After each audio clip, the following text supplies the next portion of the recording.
What's up, everybody? It's the Sports Chasers Podcast. Coming to you live and direct with your host and your moderator, Kevin L. Warren, along with his fellow co-hosts, Dorian the D.A. Albritton, James the Angry One Warren, Mike Mills, Daryl D-Dub Warren, and Dan K, the Hockey Dude. This is a real sports podcast for real fans. This is a sports podcast with no hot takes, no narratives, just real, unadulterated sports talk. Please be advised that there may be some colorful and explicit language. The Sports Chasers are the defenders of the fans. Now, here's your host and moderator, Kevin L. Warren!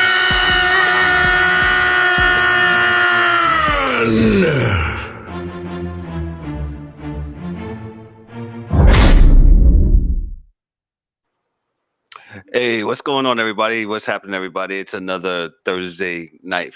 Actually, it's a Monday morning. This show is pre-recorded on a Monday, but you guys will be seeing this on a Thursday. The Sports Chasers Podcast. Hope everybody's had a great week. Everybody's doing well. Today, we got a special episode. We're going to talk about ownership in sports. Ownership in sports. We're going to talk about what's our worst and who's the best owners in sports. But before we start all of that, make sure you like, click, and subscribe to the channel. Make sure you also hit us up on all our social media platforms: TikTok, Instagram, Facebook, Twitter. As I said, make sure you like, click, and subscribe to the channel. Also, we're on all major podcast platforms. So with that said, let's meet the crew going from top to bottom of my screen. D-Dub, good morning. How are you, sir? What's happening, bro? How are you? Yo, what's up? What's up, man? What's up? Yeah, Sports Chasers Podcast, special thing. Just trying to do some different things, explore some different, avenues, and, see how it works. Good to be seen. No doubt. Thank you, D-Dub. The DA. What's happening, my brother? Good morning, sir. Everybody. Hope everybody's doing well. Got his coffee. Oh yeah, I'm good now. We in the building. We're in the building now. We're in the building for sure. That's right. So we're here to talk about some Father's Day. Happy Father's Day. Oh yeah. Hope everybody had, we are the Chasers. Where we at here? Chasers. Chasers. Yep. Happy Father's Day. I hope everybody had a great weekend. So, like I said, we're gonna broach a topic that and we're gonna do some of these over the summer where we broach a topic just where we talk about it in depth, and we like your comments, whether you listening by podcast or you're looking at it and on YouTube. Hit us up in the comments, see how you feel about what we say. Good, bad, and different. We welcome it all. In the words of DA, we welcome what, DA? We welcome all drama. So yeah, we address it all, man. We like the post, man. We'll get it where it got to go.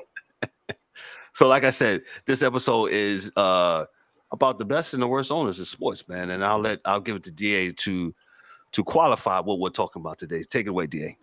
Thank you. What Kevin, myself, the team, overall, over the years, we used to always argue about this topic. And a buddy of mine, my man EB in Harlem, told me one day, and I hung up the phone from him and called Kevin because it was like a revelation to me as I was a 40-something-year-old man at the point in time, where he said, listen, D, what's an owner's job? And I'm thinking, to win. The owners want to win. They want to get in. They want to get their team. He said, no. The job of an owner is to make a profit. He has a board of directors like any other company. He has other people in there, and his job is to make $1 more than he spent for that year. So when we talk about owners, and this is as fans, right?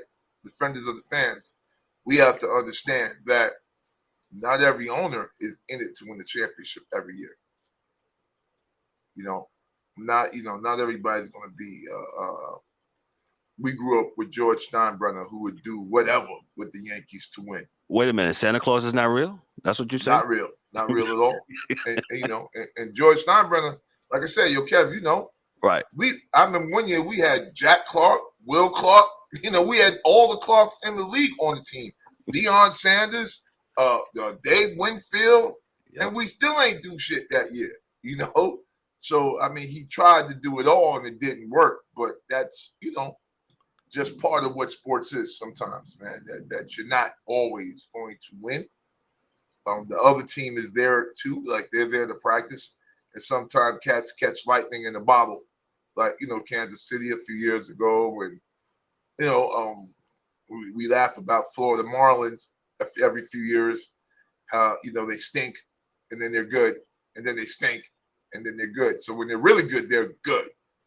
And when they stink, they really stink, right? And that just might be part of their business model based upon their demographic in Florida, where they're at, where they may never, ever, you know, become, you know, the hottest team in the state. Well, they're actually good this year. Yeah, which means what? They're going to win the World Series. That's what this means, right? Because that's what they do. When they're good, they win the World Series, and when they're not, they're not. And then they blow the team up, and that's the next thing they do. They absolutely positively the next year, you know, if Kev was their number one pitcher, Kev walks in the next year, his card key isn't working, he's not getting buzzed in, and, you know, he gets a letter saying, yeah, Kev, thanks for the memories. We sent you a ring to your new destination in Cleveland with the Guardians. So, you know, that's where we're at. So I think that's kind of what the this owner thing is, and it's not bad, but we just need to understand this as fans. Like, this is what is happening. So, okay. Thank you, Da. I'll take it away. I'll throw out a couple of names that I've. So the easiest one to, of course, to pile on and to jump on is Daniel Snyder. Well, he's currently the former owner, I believe. I don't know if it's about done. It's about done, right? Daniel Snyder, he's and this is from SB Nation. I'll just read this from John McConnell of the Washington. No, that's from the Getty Images. Snyder's ownership of the Commanders will go down as legend as one of the worst errors in the history of the sports team. The man managed to make every bad decision an owner could possibly make, as he alienated fans, put an atrocious product on the field, went to Matt in the favor of keeping the team's racist nickname, was implicated in sexual harassment scandals time after time, defrauded fans, and still locked in an ongoing legal battle to decide whether he's committed bank fraud. Oh, he also had a 200 feet old growth tree removed from the national parkland outside his house to improve the value of his home. Now they're going off the field, man. So yeah, cut down a tree. Fuck Daniel Snyder. Damn. So Washington Commander fans will probably get a good kick out of this. Yeah, I chose him as number one. He's absolutely public enemy number one. The most proud and storied franchise of the formerly named Redskins, and now that they're Commanders. He fought like tooth and nail not to change the name of the team, which was racist connotation. I don't know what happened there. Yeah, there you go, DA. So, you know, he'll go down in history as one, and like you said, the sexual scandals, and the Redskins. I don't have the numbers in front of me, not producing playoff teams within the 30 some odd year time period that he's had the team. So, your thoughts, DA, on Daniel Snyder? Yeah, I think he wasn't a great owner. I think he made it. I think he'll go down as one of those owners, Kevin, that was, like we say, your parents tell you you're doing too much. Daniel was doing too much, man. You know, Daniel, you know, he was just doing too much, dude. You know, and the reality was that I think there were some years, right, where he really wanted to win. He just didn't know how. Like, you know, so he, you know, you got Deion Sanders and Art Monk. I mean, when he tried to do the old style Yankee thing one year where he had every star in the league on that team, all of them, it just didn't work. Now, they were old stars, you know, but it didn't work. You know, he tried, but it didn't work. his things with his he was basically, I think he could still be the owner of the team if the fool did not have all of the off the field stuff. Oh yeah. If he didn't have all of the, the things with the females, that things that he said. I'm not sure because I'm older, right? So, the Redskins thing didn't hit me as hard as others. And guys, please don't cancel our show. My thing was pretty much if the Indians or Native Americans from that part of the country weren't beefing, then I was like, come on, man, like then you can't beef. But I got it.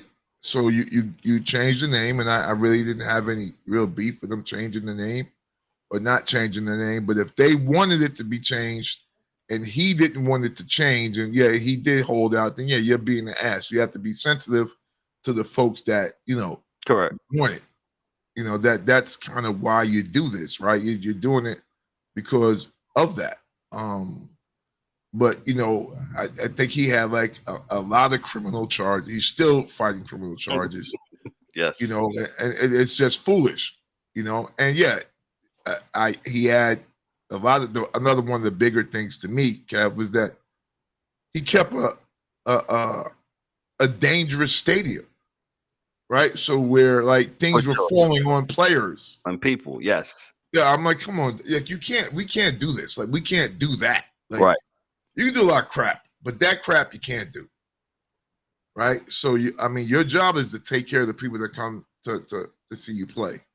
And when you don't, then it's like, Major League Part 1, when the owner didn't care about nothing. Right. Right.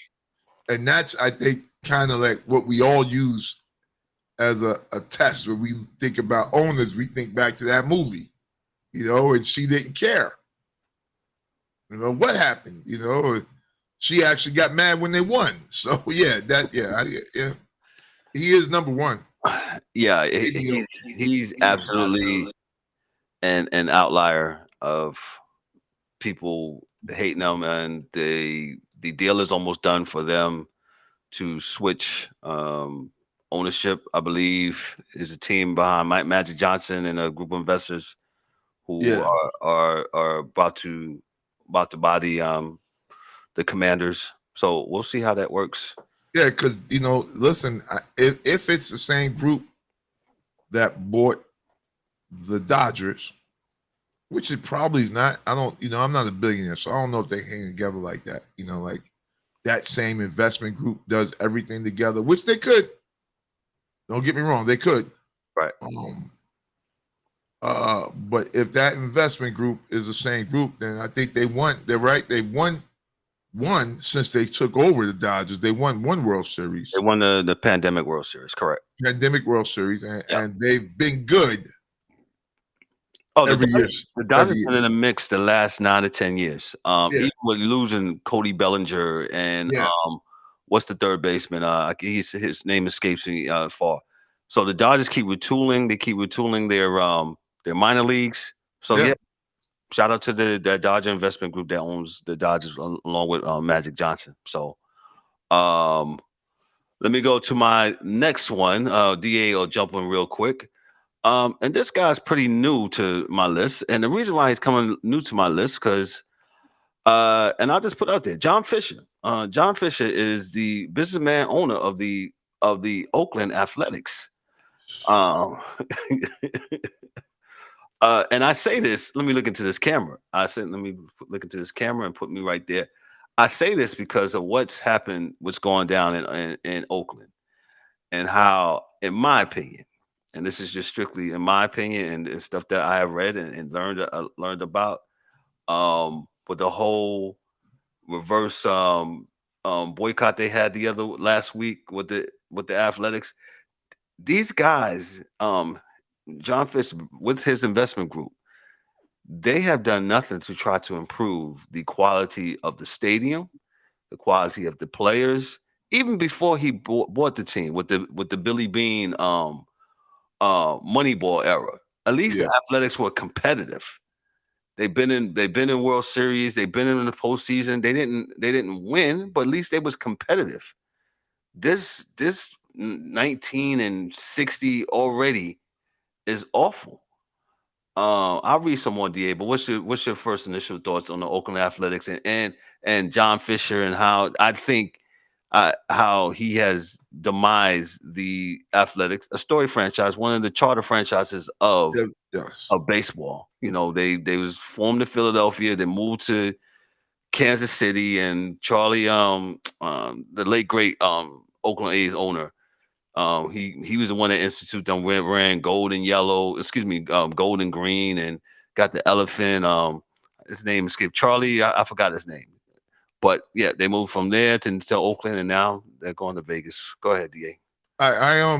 Yeah, he's Mr. Fisher's. He's definitely he's climbed quickly, right, because of this year. And I think he becomes a villain because of the optics of this whole situation. I think the optics is what gets him, right? So you got this, plus let's keep it 100, Kev. Yeah. MLB looks like they're in cahoots to make sure this happens because, I mean, yes, every time a team moves somewhere, the state that's taking on the team or whatever, they get, it's like when we moved down here with our company, Kevin, and before you became a detective, North Carolina got a bunch of incentives. Incentives. And just like Vegas is getting a bunch of incentives to take on this team. I mean, we're talking about from the stadium to a bunch of things, right? They're probably going to get taxed this and that and this to make it happen. Indeed, let me cut you off real quick. I just found out yesterday, I was reading that, hey, they are waiving the expansion fee, the transfer fee. Yeah, so MLB, like you said, MLB is in cahoots with this move. Yes, they want this to happen. They want this to happen, but then you have to, we have to sit back and, like you said, with last week's anti movement that they had, where they showed that it wasn't the fans. Nope. The fans, if they had a product to get behind, they would go to that stink-ass, decrepit-ass stadium and watch the team play.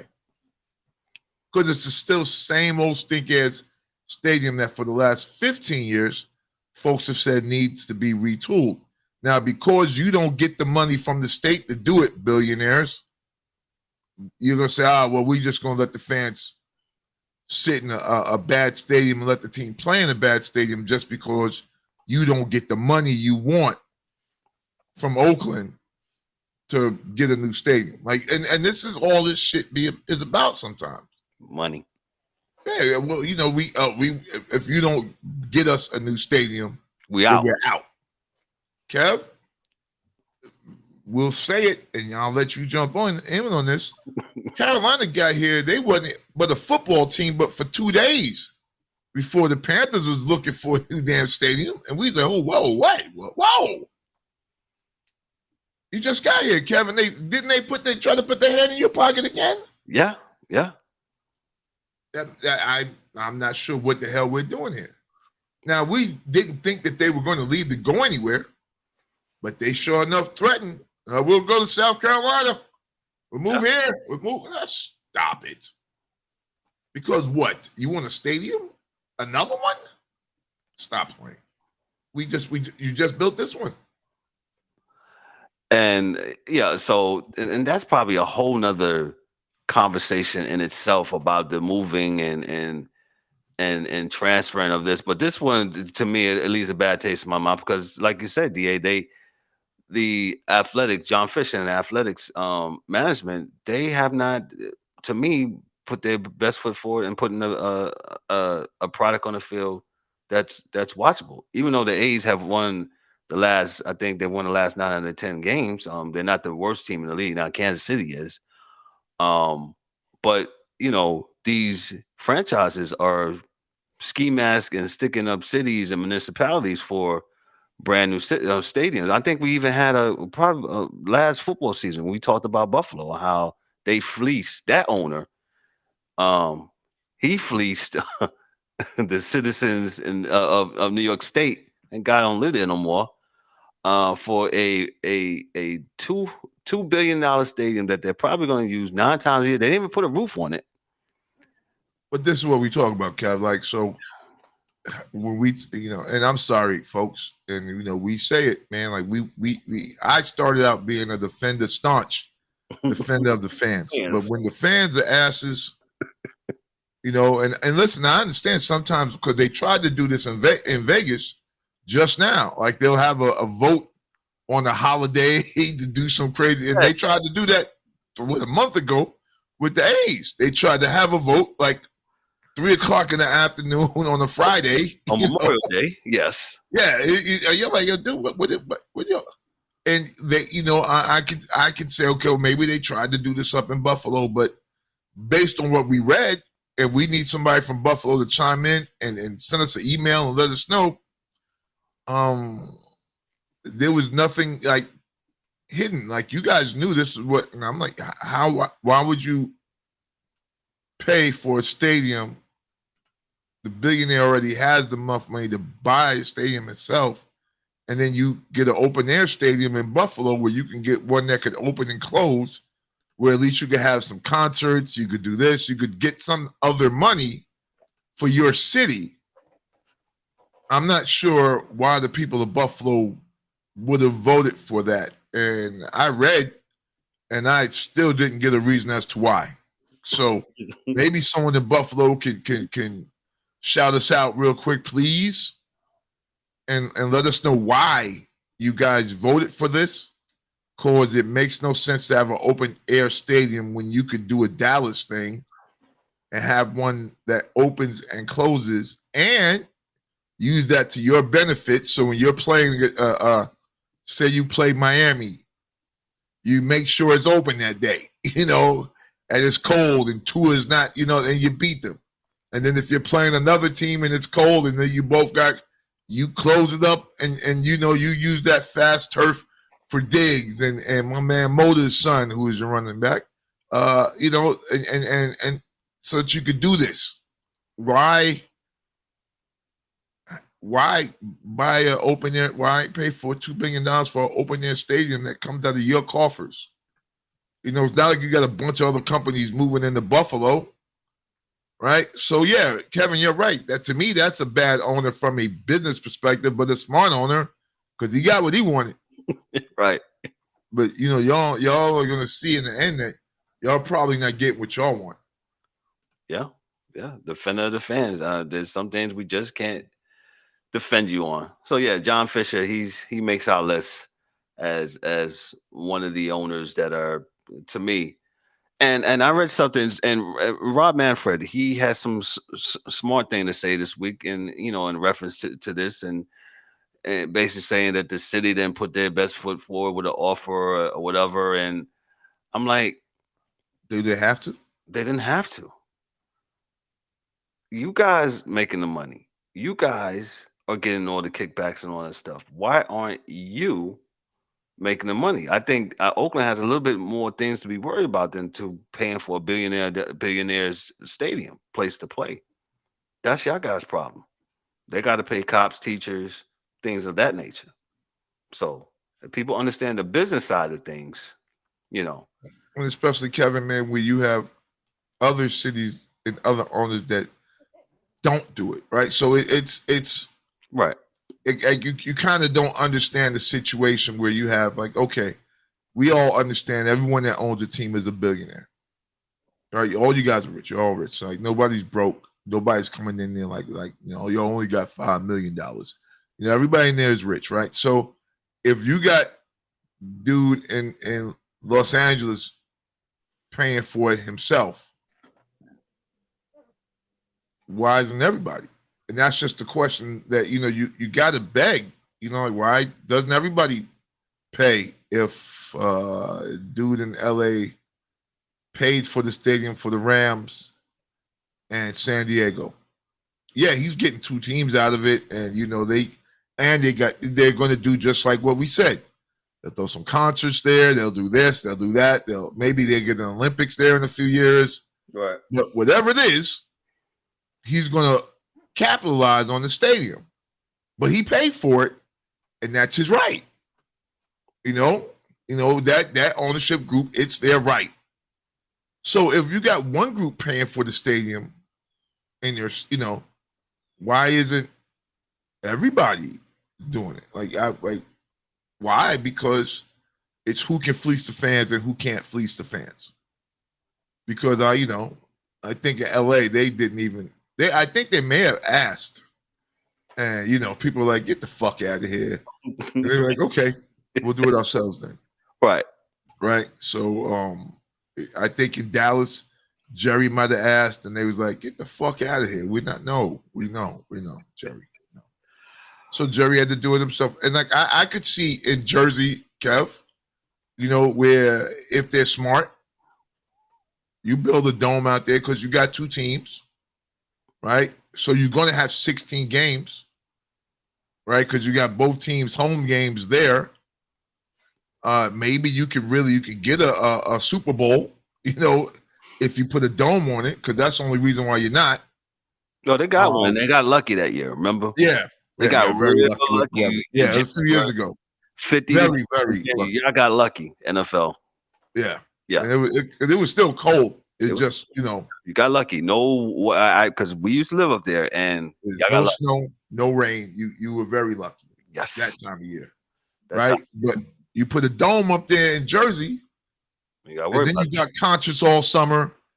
You're doing a bunch of other things, and you can make a lot of money, right? But it would have to be both ownership groups, the Giants, the Maras, and the with the Jets. Correct. Coming together and doing that. And those are two what we call old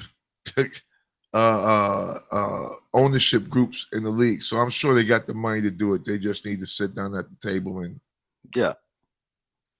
So we'll get to the best ownership, because there's actually the Maras on my best ownership group. Let's stick in the metropolitan area with the worst group of worst owners, and we'll go to my man. Who? I'm sorry. I said New York City is not going to do it. So, like the West Side. Remember they talked about doing it on the West Side Highway, and that's not going to happen. So, we totally understand that. But I was talking about from my ownership, staying within New York City, about the worst owners. We're going to move to 33rd Street on 7th Avenue between 31st and 33rd Street and talk about our main man, James Dolan. According to SB Nation, it takes a lot of skill to oversee a sporting jewel and make it a mess. The Knicks are perennially one of the most disappointing teams in sports up to last year, and Dolan's a major reason why. His lack of patience to allow anyone to build the organization, paired with his incredibly thin skin, has made him one of the most reviled owners in professional sports. So I would say last couple of years, a lot of NBA dudes didn't want to mess with the Knicks. I think now with Brunson coming there and how the Knicks a little better. We look a little bit better. Looks like Dolan has a little bit of patience, but it's 2023. Dolan took over back in 1999-2000 season, when that's the last time the Knicks made the finals against the Spurs. And it's been 20 some odd years, and it's been crazy story after crazy story, hirings, the whole Isaiah Thomas thing here. We can go on and on. He's up there doing AI scanning on people's eyes, going into his other buildings that he owned, Radio City Music Hall in the city, all types of crazy stuff. And I'll tell you this, I don't understand, D, how the Knicks are dysfunctional. Were dysfunctional because I think they got a little stability now. And help me, am I correctly wrong? He also owns the New York Rangers, right? But he doesn't mess with he actually loves hockey, and the Knicks are like a play toy, right? So, because hockey, he lets hockey people take care of their hockey business, and he doesn't interfere ever. The Knicks, he interferes.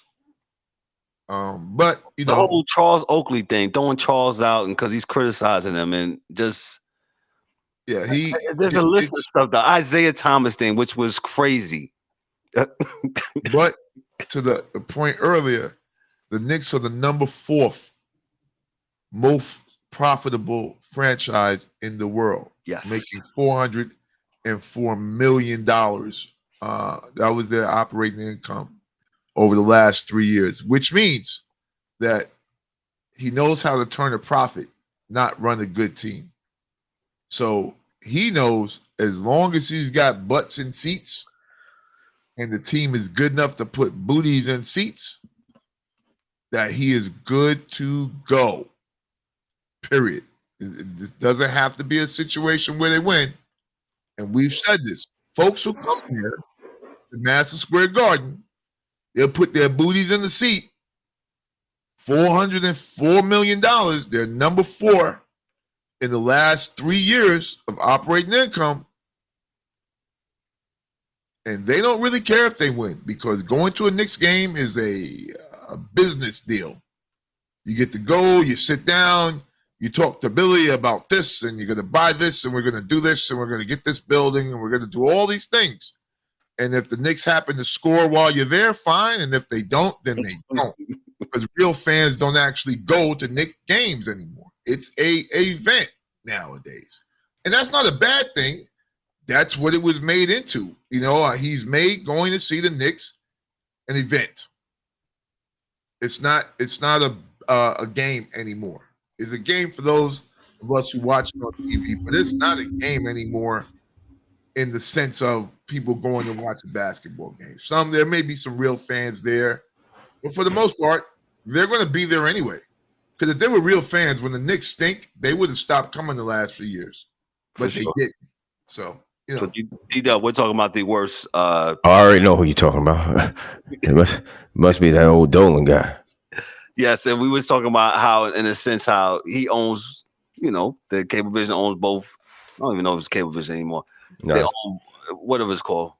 They own both the Knicks and the Rangers, and DA alluded to, like, he don't even mess with the Rangers. He let the hockey people do their thing. But for whatever reason, the last 20 some odd years, he has meddled scandal after scandal. We talked about the Isaiah Thomas thing and the many owners that have came through there. The last thing where the Girl Scouts mama, she was getting her eyes scanned at the at what you call Radio City Music Hall, which the Knicks which MSG owns as the conglomerate, and they kicked her out because he did a blog about them and said, I want her removed. James Dolan, he's something else. Your thoughts? Yeah, I mean, it's been like that since I could recall, early 90s. And I knew, this management team, only thing they care about is, as DA alluded, asses in the seats. That's pretty much what it is. But for real fans, real New Yorkers and fans of the Knicks, they're not. I don't know. I can't see people just paying their hard-earned money for losing, and that's what's been going on there.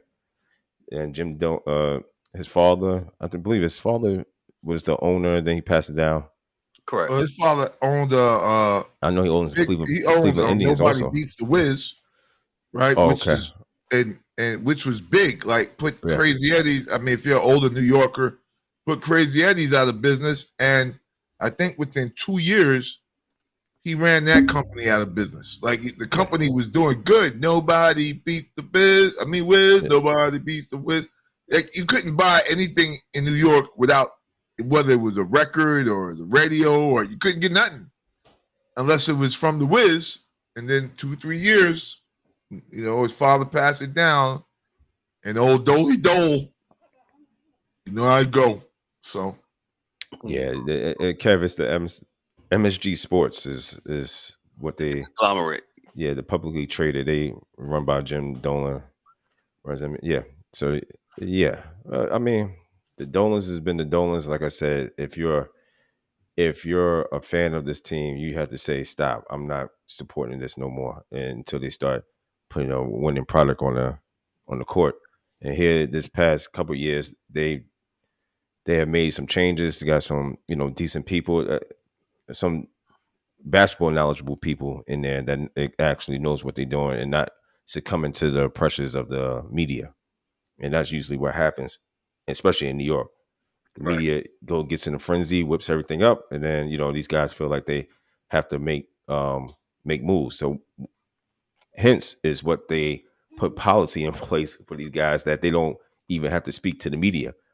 That's how bad it is. Wow, Like, that's a very important point. Yep. yeah, they don't even speak to the media. If you notice that, the general manager, GMs, and Nope. They give statements.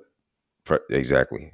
They give- don't want to have to answer questions about what's going on, and it's still like that to this day.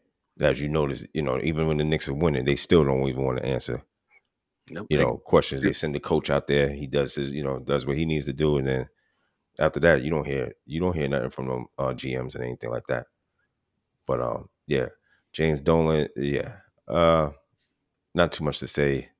He's definitely on the list of worst owners in Major League Sports. But he makes a profit. He turns a profit. But he turns, yes, yeah. I mean, it is what it is, man. People, you can't. I say defend the fans, but sometimes, again, I think you alluded to it earlier. You can't defend everything. You can't defend. Yeah, we can't defend it, y'all. I can't defend stupidity if you spending your money in a place that is not giving you the best. You know what I'm saying? And we haven't won since 1973. Is that correct, fellas? I wasn't here. 19. Yeah.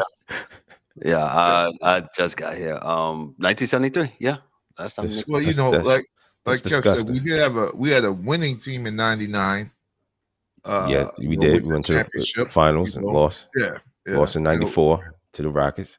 Yeah, so we yeah.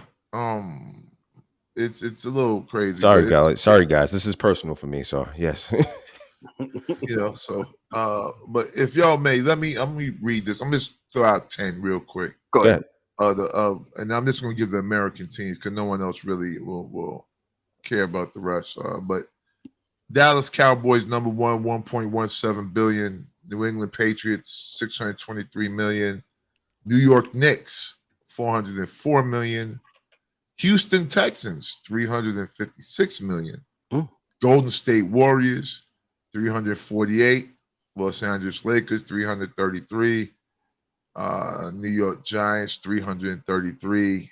And Los Angeles Rams 318. Now, and the Commanders, see, and this is what I'm saying, 290.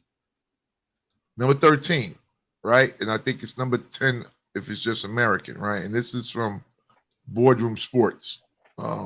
So the weird thing about this, right, when you think about it, is you say, okay, well, these are the most profitable sports teams.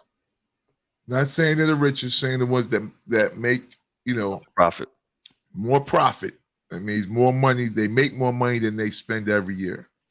And just to put in perspective, we understand that it's probably easier for a football team to do it than anyone else because the stadiums are bigger. Mm-hmm. So you have more people coming to watch games, right? So it makes it a little easier than the Knicks, right? Because the Knicks, 30,000 is the most? No, 20,000 in the Garden? 20,000, almost 20,000. In the Garden, right? Yes. Whereas, the Houston Texans can put 60,000 in their stadium, right? So I guess it'll be easier for them to make a profit than the Knicks because you can get more people in the stands. 19,500 to be exact. How many? 19,500 to be exact. I just looked it up. Wow. Yeah, 19. So that means they're charging cats. Every ticket in the Garden has got to be 100. That's starting. Everything is 100, and that means the Blues up top, which I would not pay for. No, you might as well be at home, bro. Yeah. The Heavenly Blues, yeah. Yo, I'm in the building. I'm in the building. We'll stay in the building. Yeah, stay there. You can give your money away because to me that's just flat out giving money away and for no reason. You'll be at a bar. So then you got the Houston Texans, which we talked about a little bit at the beginning, but we'll get to that. That's a different story. Pittsburgh wasn't on that list? Not in the. They are number 22 at $245 million. You know, and look, Houston Rockets at $240 million. Who was awful this year. Yeah. Philadelphia Eagles at 239, who was great. Which means, like, for those teams that have a good team like that, that means Laurie and those guys, there's something wrong with, you know, either with their charge. They may still be charging people like they're bad, you know, saying to get into the stadium or whatnot, man. But you know, that's the only thing I can think of, you know, why they're, you know, there, right? Because you're like, wow, that's, you guys should be doing a little bit better, you know, based upon, you know, you guys just, you know, you guys have a Super Bowl team, you know, didn't win, but you did go, you know, Jeffrey Lurie, I didn't think he never seemed, to me at least, to be a bad owner per se. Jeffrey Lurie?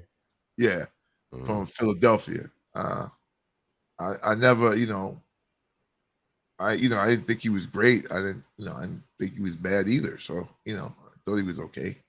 But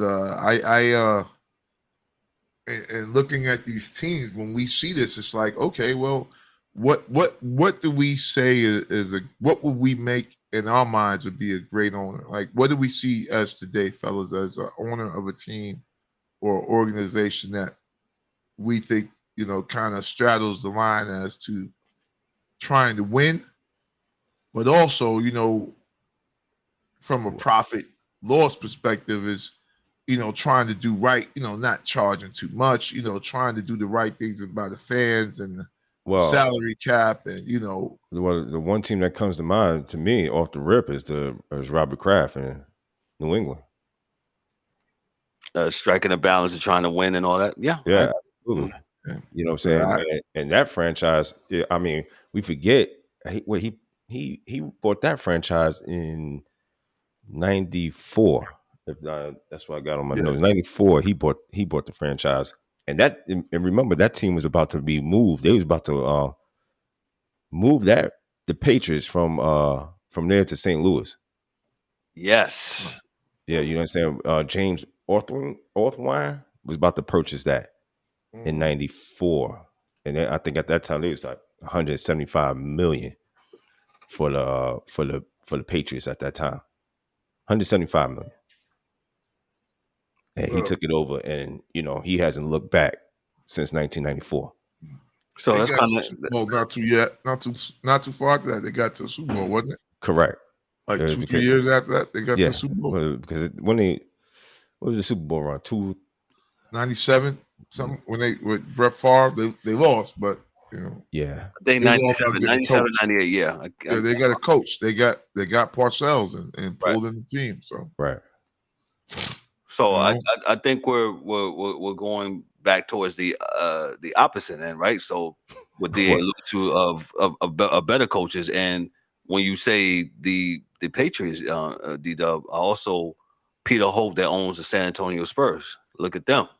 Same thing. That's a good one. And looking at getting better again, man. This is where this stuff starts to be like, how in the world do they get this lucky, bro? They get a number one pick again.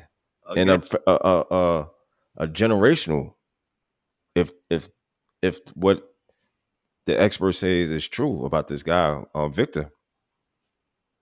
Yeah, and then you got guys like Mickey Arison, who, and you're down there, Kev, so you let me know I don't know what the prices look like to go see the Heat. I know they have a great culture, and I know, you know, guys are there. He has a great GM and Pat Riley, who holds the players accountable, which, you know, I guess keeps them close to being champions.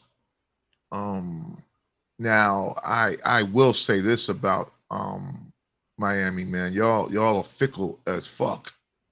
Cause, you know, you can turn on the game in the middle of the season and won't be nobody in that motherfucker. You know, they try to front in Miami. You look on TV, it'd be a bunch of white T-shirts over the chairs. There don't be people in there. No people. Better put some T-shirts over there. Like, goddamn, you think it's packed, but it ain't. You know.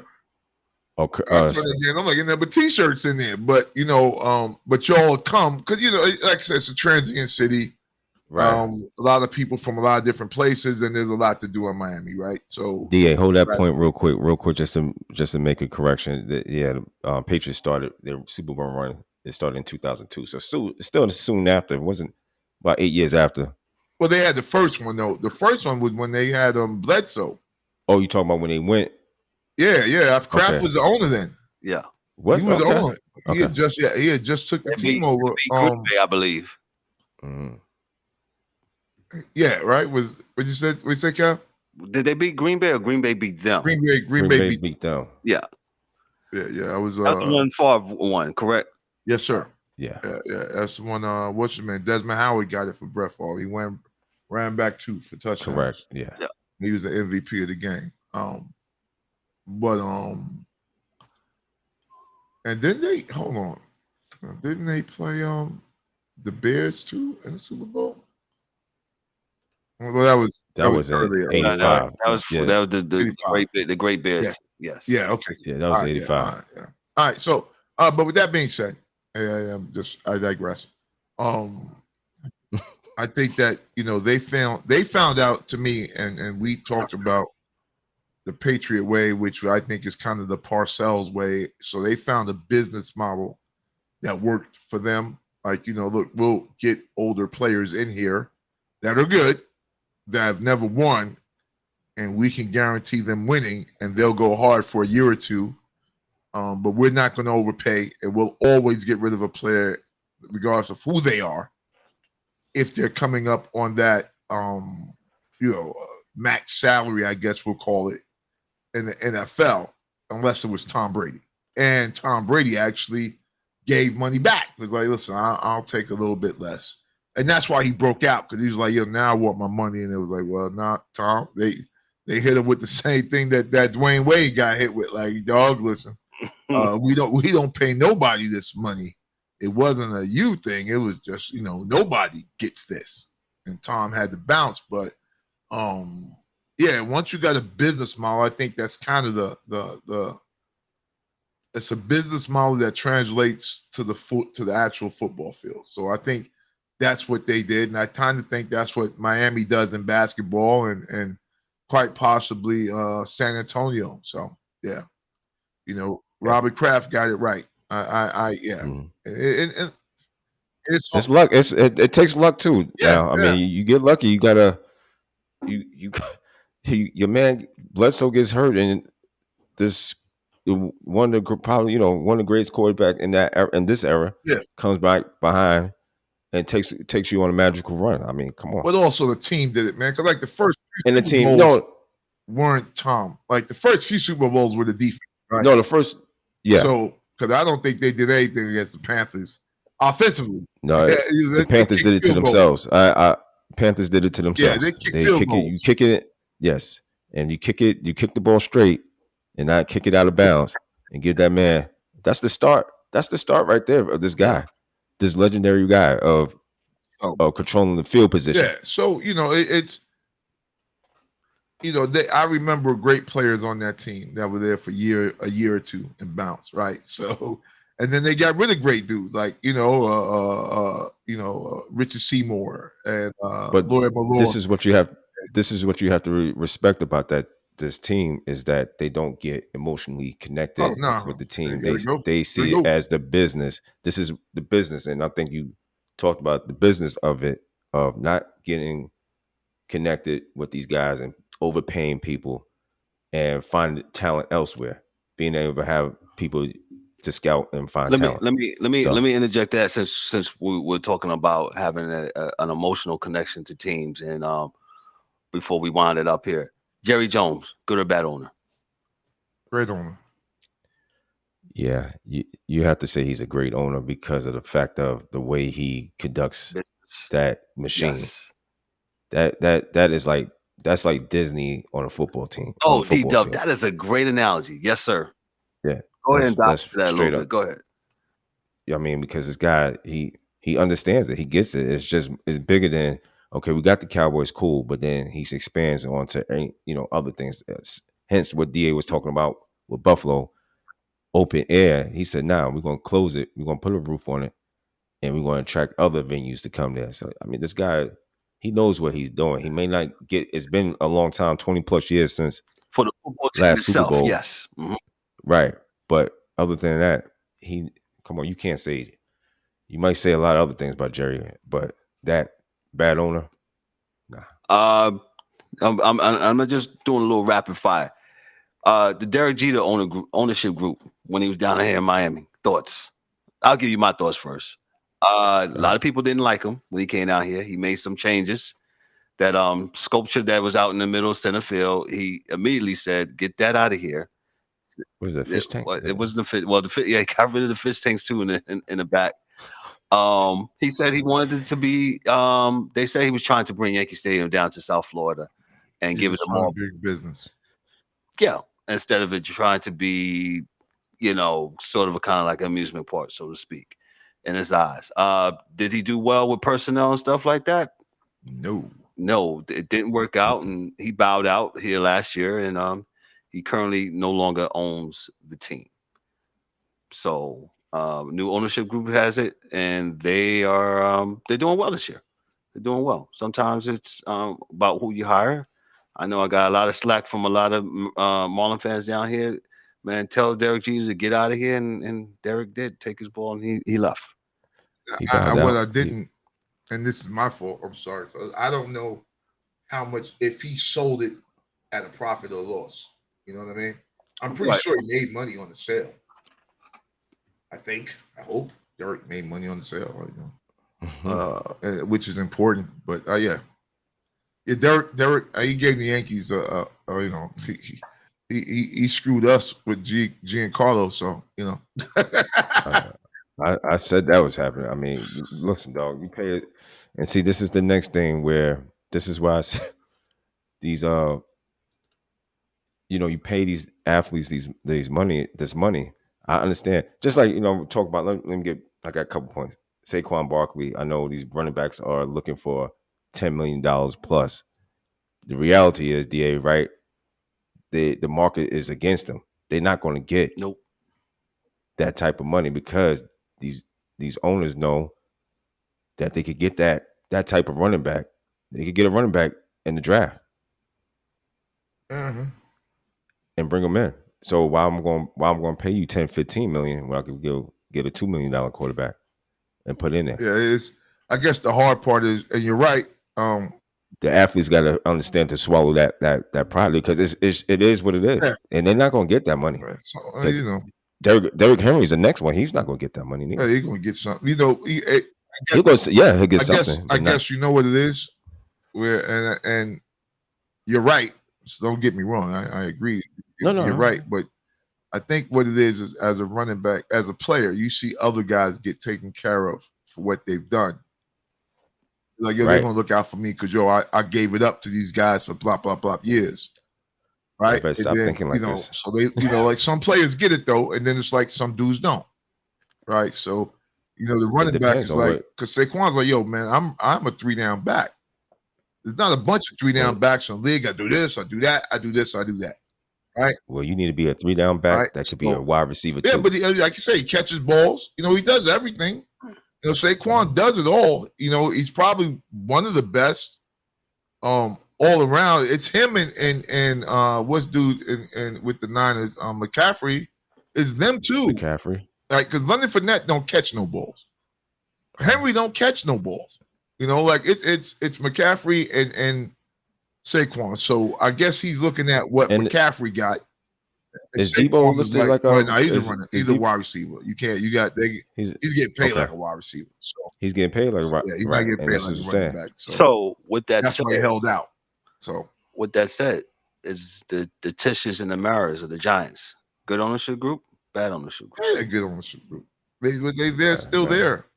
I think they're good on now. Like I said, it's not always about winning, right? But the Giants are in the top 10 as far as profit without winning a Super Bowl with Daniel Jones. over the last 3 years, they're in the top 10 in profits, man. The New York Giants, $333 million with Daniel Jones as the quarterback. That says a lot. So that says there's a brand, there's some loyalty, there's something that it means to be a Giant fan and to go to Giant Stadium to play. Even if they got the Jets there, it's Giant Stadium. And it's not named Giant Stadium, but what do we call it? Giant Stadium. MetLife Stadium. Yeah, you're right. I would say I would put the Tishes and the Morrows along with the ownership group, the Hunts that own the Kansas City Chiefs. Like D-Dub said, the Rooneys that own the Steelers. Those legacy ownership groups who have stood the test of time, like you said, they're still there. They're still doing their thing with football. Let me ask you this. Al Davis, good owner? Was he a good owner, bad owner? Great owner. He brought a whole fucking league in. And he sued the league for what he needed. For things to be the way he needed them to be, he sued the NFL. It was like, yo, we gotta, to get this, to get that. And the Raiders won. The Raiders won Super Bowls when he was there. Mm-hmm. He had them in the Super Bowl up in the 1990 when they lost to Tampa Bay. 1999, right? 2000. Yeah. The old man was, listen, he did whatever needed to be done to fucking put a field to field the team that would win. And if you ain't cheating, you ain't trying. And also, he's a Brooklyn native, so He went to Erasmus High School. Yes, but like even when the stadium wasn't the best, he moved the team to LA. Like he didn't play. And we can understand maybe that's kind of what the Oakland issue has always been. They've always been cheap. He bounced. He came back. Y'all don't want to give us this? We out. And then they came back, because of legacy. Like, come on, man. And I'm not saying he was being a good guy. He was trying, maybe LA, the money in LA wasn't right. So he came back to Oakland. But whatever the reason is, whatever his reasoning was, he did come back to Oakland. And finish it up there for the city. So he put it on for his city as what my man name is. Say that he put it on for his city. Yeah. So, but I thought he was a great owner. I mean, and he made profit. I don't know. I don't know if you can knock Al Davis. Al Davis was a force in the NFL. So Yeah, I don't. I mean, it's kind of I agree. It's kind of hard to knock him. I'm sorry, he was born in Massachusetts, but he went to school in Brooklyn. Yeah. But I got no problem with. Like I said, man, I think ownership is a hard game to play, but the balance to me, what is the balance of making a profit and winning is like it's very, very, very interesting to me. Yeah, I got one for you though. This is this guy that I looked up. He's the Chicago Blackhawks owner, right? Talking about making a profit, right? Bill Wirtz. I think believe myself. He was from 1966 to 2007. He had owned the Blackhawks, and he had said, he said it was unfair back in the day. He didn't want the games televised on TV. He said it was unfair to the ticket holders who bought tickets, and so he wanted to not televise them games. Was he the one that started the blackout rule? I don't know if he was the one that I have to dig back on that. Okay, come back to what that D-Dub. That's a good piece of. Yeah, Bill Wirtz. And it's so much so, man. 2007, when they had honoring his name, man, they booed the dead man. He was dead.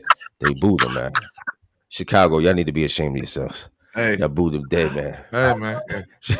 He's just trying to get profit, bro. Yeah, and that's the thing, though, man. Like I get it. It's a matter of understanding, bro. Because you sitting there like, damn, man, like your dude don't even understand, what's going on, yada yada yada. But the point is, it's like, man, rich, Yeah. rich billionaire owner or rich owner, man. They don't, people don't understand that. It's They ain't trying to hear it. it's hard, man, because again, these guys are people would rather back a billionaire over a regular dude because they figure you're a better person because you're a billionaire. Like people Mhm. attribute you being a good guy with you being a billionaire or a great leader. No, you're just a billionaire. You may not be a great leader at all. So, it is what it is. But like I said, I think ownership is it's a crazy game to get in. Like if we had an ownership group, we all talk a lot of ish about what we would do, we wouldn't do, and Wouldn't that be something? Yeah. But it's because like even when we talk basketball, right? So you would need a Ryan on our team if it was basketball, right? Because we need to make sure that we could make trades that the dollars made sense, right? But we got a Ryan. Then you'll have the other ownership, D Dub, who has no nonsense when it comes to discipline. So hopefully, hopefully your player will act right. Yeah, well, listen, but right, wouldn't that be like a thing like with the Patriots where dudes will check their egos at the door to win that ring for a year or two, and then they'll leave and they'll be like, man, it sucked playing there because you don't really get to be yourself. But they keep it in check for 2 years to get the ring, and then they bounce. Because a lot of dudes have done that, and then they leave out of New England like, man, I ain't really like playing there, but I got the ring. I did what I needed to do to get the ring. I think our boy from the Jets said that. The cornerback, Revis Island, said he didn't like playing there, but he got his ring and he got up out of there. Well, that shows enough for them, man. You had enough discipline to discipline yourself and say, that's what this was such as life. Life ain't always you're gonna love the job you work with, but you do a certain thing to get to where you need to get to. And kudos to them for doing it, just doing your job. Sometimes it's just do your job. Do the job regardless of your feeling of what you may feel. But you got a main goal. Your goal was to win the championship, and you did that. So who in your opinion think, and we're gonna end it on here. What do you think, you guys' opinion on who's the best owner in your opinion? I'm gonna put one out there. I think George Steinbrenner. Steinbrenner, bought the Yankees for $2 million back in 1970, which was nothing. And now the Yankees are worth like $2.2 billion. And George wanted to win. George Steinbrenner absolutely went out there and wanted to win all the time. And and sometimes he meddled at some cost. The thing with him and Winfield and the unscrupulous dude, Howie, his name escapes me at this moment. Where they suspended, and I didn't like George at the time. I was younger, and he kept meddling and getting in the way, kind of like how Dolan was, and they had to suspend him, and that led we won, and we won. Yeah, that led the minor league system being set back right, and George not spending money, and that led us to that winning in 96, 98, 99, and 2000. You could say there's a couple owners. The best owner, I don't know, because there's a lot of guys. Yeah, there's a lot of. No, I'm just saying. I'm just throwing some names out. Yeah. I mean, I could also say, you could say Jerry Buss. Jerry Buss, yes. I don't like what his daughter's doing with the team now, but no, we talking about the great Dr. Jerry Buss. I'm not talking about his children. Yeah. You said it's Steinbrenner. Ronsdorf. Ted Turner. The Ronsdorfs. Well, right, that was the Ronsdorf. That's what they were. Yes. Mm-hmm. In Chicago, mm-hmm. They had a crew. They did what they had to do. Did they own the White Sox also? Yeah. Okay. Yeah. What about George Hallis? Papa Bear. I believe they still own the Bears. I'm not sure that. I'd look that up. I don't know. He's 1920 to 1983. So the family doesn't own it. No, I don't know if the Hallis is still on them, but I don't think the Hollis is. Yeah, I know what I look forward to is I look to see what the Waltons do because they got a bunch of money with Denver. I think Denver may need to redo the stadium. I don't know, maybe because I hate cold weather, man. Like I'm like dog, if you get what Dallas did to me was ingenious with that open close stadium, like where you could do it, as to how you want to do it. It's open for some games, closed for other games. I think in Denver that would be great. Concerts, this and that, because again, Denver has weather. Denver has weather, and you can kind of have concerts and other stuff there. But you're taking away the element of snow. Open it up when you want the snow in it. That's all I'm saying. You can have that if you want it. But I think like most people, do you plow your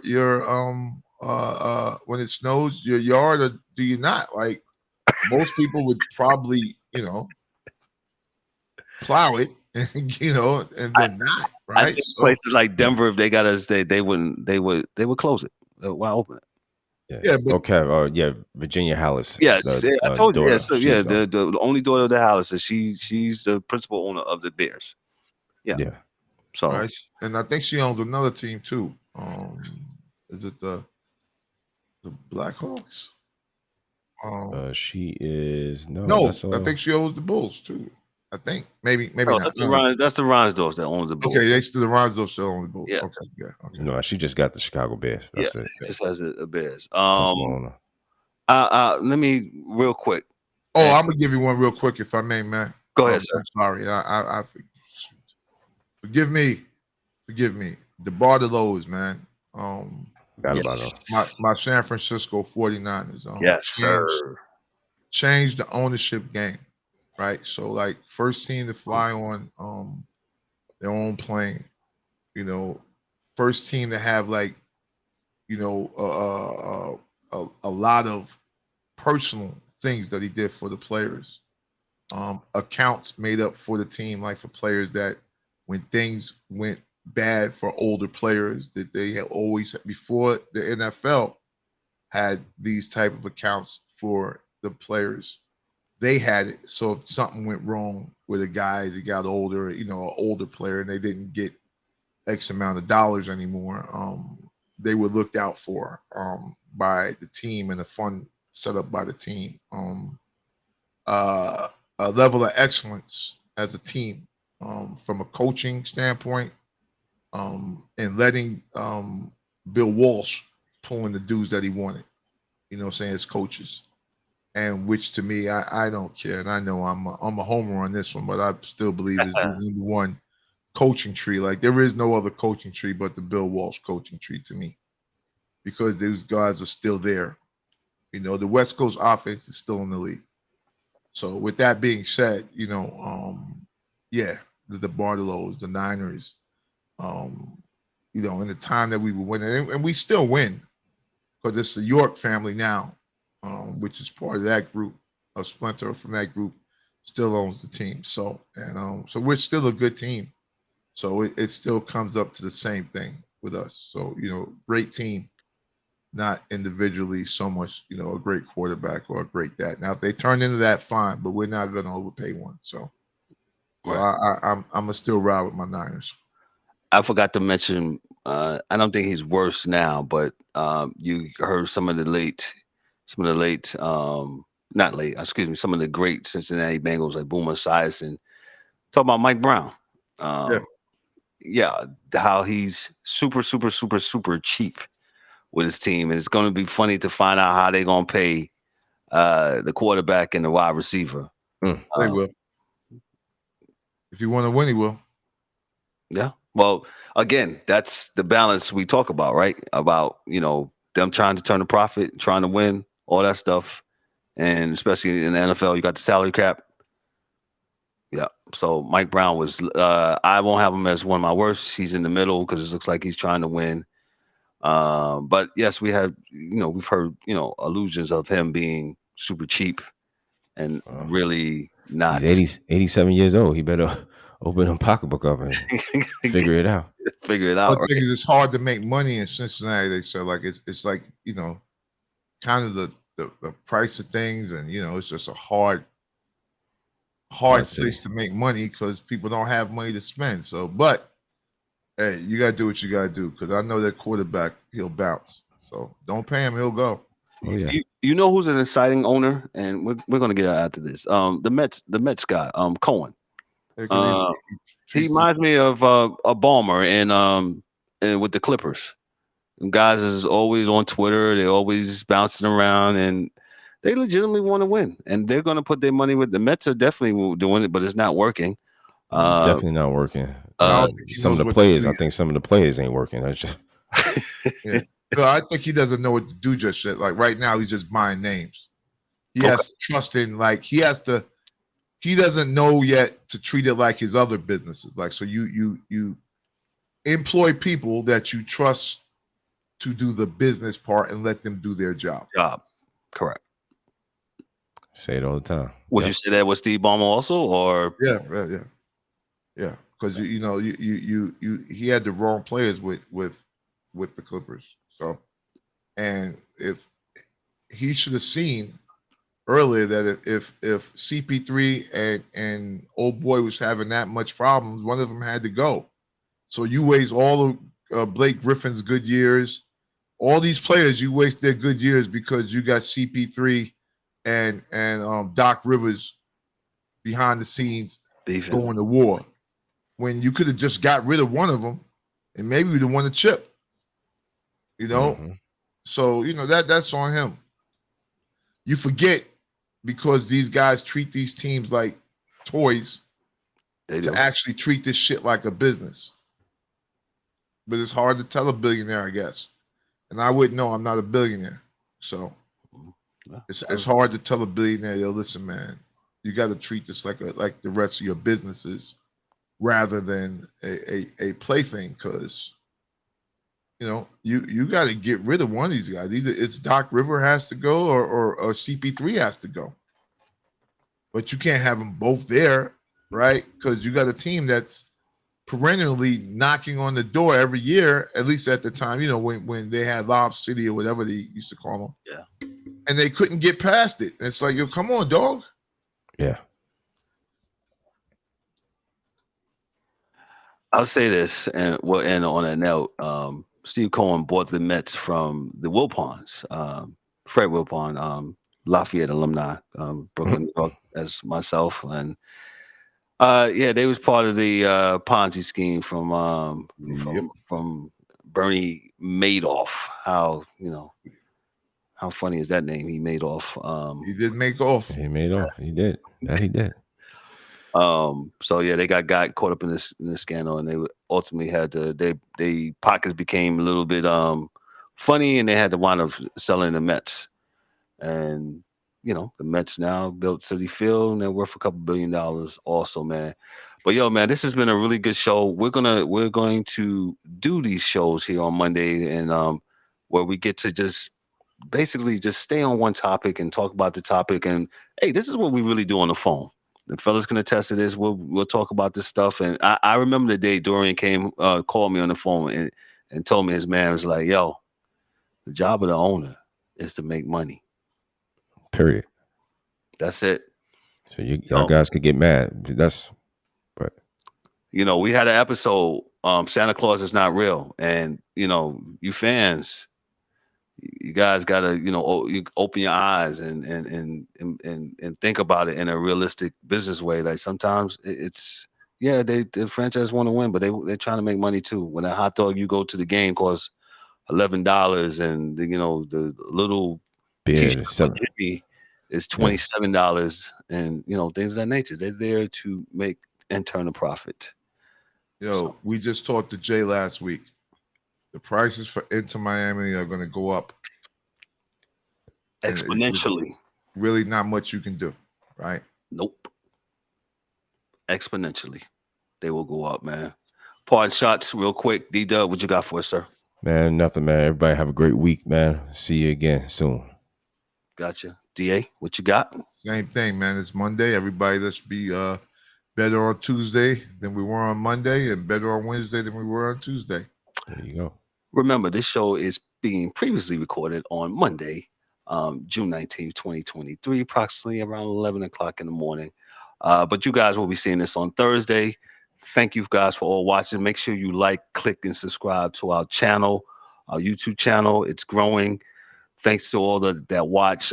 Thanks to all the contributors that hang out with us on the show. And we're just trying to grow this thing. Watch out for our newsletter. Comes out every Monday. Things of that nature. D-Dub, am I missing anything before we get on out of here? No, man. I think we good. I think me and DA we need to do a boxing special pretty soon here. Yes. It's coming. Yes. So look Look out for going that. on. Yeah. Look out for that thing. I like doing these standalone shows because it gives us the opportunity. There's no rushing. We can deep dive into some of these good topics and good issues. And hey, look for more of these to come, man. Hey, Oh, but hold go ahead. I'm on, sorry. okay, one more. Yo, D, I just found out that Teofimo threw the belts and said he's retiring, but we'll talk about that. Good. Mm. Yeah. I think this is a money move for him. He's trying to do. But a week before that, he was talking shit about the fight and how he wants to fight this one. And Tank is a pussy. Yeah. It doesn't. Your dog, stop. Stop playing. Thank you. We'll talk about that. Kev, go ahead. On behalf of myself, I'm Kevin O'Warren. On the behalf of the absence of Mike Mills, Dan, our hockey dude, James, the angry one, D-Dub, and the DA who's here. Hey, this is Kevin O'Warren, your host and moderator. This is the Sports Chasers Podcast. Y'all be good, be blessed, have a great weekend. When you hear this, y'all take care. Later. Peace.